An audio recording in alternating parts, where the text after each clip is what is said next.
Hi guys, in today's video I'm going to show you how to add another Instagram account to your current Instagram account. First of all, let's launch the app. First thing you want to do, you want to click on your icon, okay? Then you want to click on the three dashes on the right top corner. Then you will see that you have to click on the first option in the settings, which is settings and privacy. You click on it and all you gotta do is to scroll down towards all the way to the end. You will see that you have the option how you're gonna log in.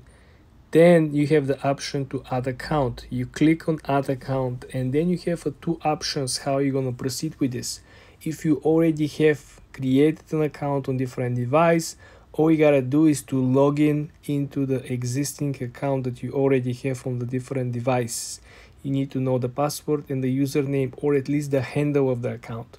The second option, of course, will be for you to create a brand new account on this particular device, so you will be able to have a multi-login.